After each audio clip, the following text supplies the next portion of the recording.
As she had promised, Venezuela's opposition leader Maria Corina Machado appeared in public for the first time in months on Thursday, defying threats and intimidations by the government of Nicolas Maduro. She joined protesters in Caracas in a last-ditch attempt to stop Maduro's third inauguration on Friday.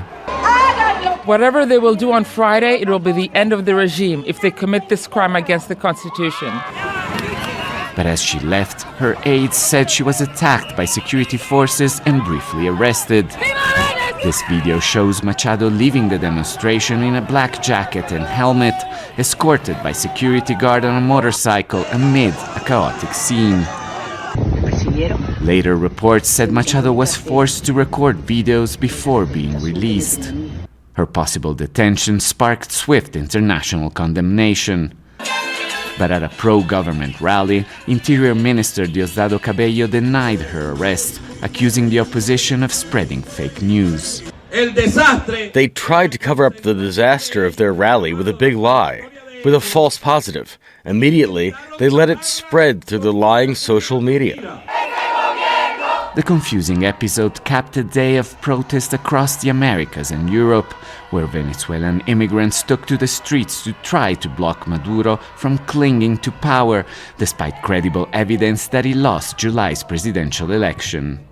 I'm absolutely convinced that today we are ratifying our liberty. We've been suffering for 25 years, and this has to be the end. Meanwhile, the opposition presidential candidate Edmundo González was in the Dominican Republic on the last leg of a tour to gather support for his return to Venezuela. Accompanied by 9 former Latin American heads of states, he insisted he was planning to enter the country on Friday to be inaugurated. It is evident that such a regime represents a threat to the entire hemisphere. We are living critical days in which the global struggle for freedom and democracy has its epicenter in Venezuela. The only way to respect the sovereignty of our country is to recognize the popular mandate of July. The opposition is promising to keep pressuring the government both inside and outside Venezuela until they manage to start a democratic transition in the country. But with Maduro maintaining control of the military and all state institutions, he will most likely be able to swear in on Friday and remain in power. Alessandro Rampietti, Al Jazeera, Bogotá. Make sure to subscribe to our channel to get the latest news from Al Jazeera.